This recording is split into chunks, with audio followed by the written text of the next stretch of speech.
আসসালামু আলাইকুম। ধান ছিটিয়ে কবুতর আনা যায়, ঘুঘু পাখি আনা যায়, শালিক পাখি আনা যায়, বাজ পাখি কখনো আপনি আনতে পারবেন না।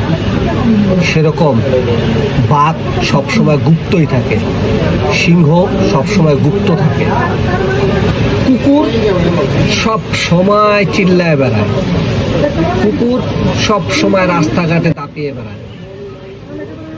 কুকুরের সংস্পর্শে কেউ যদি আসে, হয় তাকে গোসল করতে হয়, না হলে অজু করতে হয়।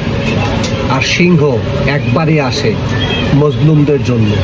তাই মানুষ, মজলুমেরা সিংহের আশা করে, বাঘের আশা করে। কোনো কুকুরের চিল্লাচিল্লিতে মজলুমরা আশা করতে পারে না। মজলুমরা সবসময় সিংহের আশাই করে। আর বাঘ এবং সিংহকে আপনি কখনো রাস্তাঘাটে পাবেন না। বাঘ আর সিংহ সবসময় গুপ্তই থাকে। যখন প্রয়োজন মনে করে তখন একটা গর্জন দিয়ে চলে আসে। বাঘ এবং সিংহ সেই গর্জনটাকেই মানুষ মূল্যায়ন করে। সেই গর্জনে ইতিহাস হয়।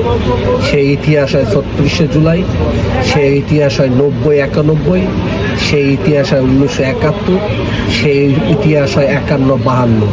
তাই বাঘ এবং সিংহের আশায় মানুষ থাকে। ঘাবড়াবেন না, যখন প্রয়োজন মনে হবে সিংহ অথবা বাঘ একটা গর্জন দিয়ে চলে আসবে ইনশাআল্লাহ।